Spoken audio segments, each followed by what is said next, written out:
ಮಾನವ ಸೃಷ್ಟಿ ಹೇಗೆ ಆಯಿತು? ಈ ಕ್ವಶನ್ ಸಾಕಷ್ಟು ಜನರಲ್ಲಿ ಮೂಡಿರುತ್ತೆ.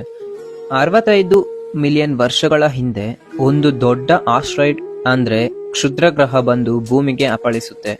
ಆ ಕಾರಣದಿಂದ ನಮ್ಮ ಭೂಮಿಯ ಮೇಲೆ ದೊಡ್ಡ ವಿಸ್ಫೋಟವಾಗುತ್ತೆ.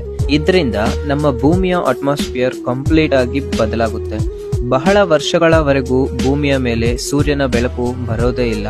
ಸೂರ್ಯನ ಬೆಳಕು ಇಲ್ಲದ ಕಾರಣ ಯಾವ ಜೀವಿ, ಮರಗಳು ಉಳಿಯಲ್ಲ.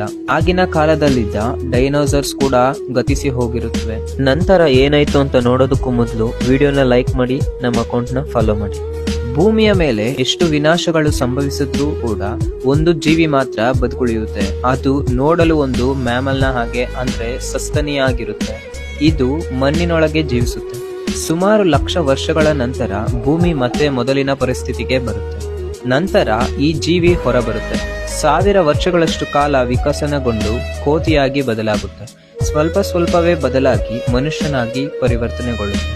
ಇದರ ಬಗ್ಗೆ ನೀವೇನ್ ಅನ್ಕೋತೀರಾ ಅಂತ ಕಮೆಂಟ್ ಮಾಡಿ.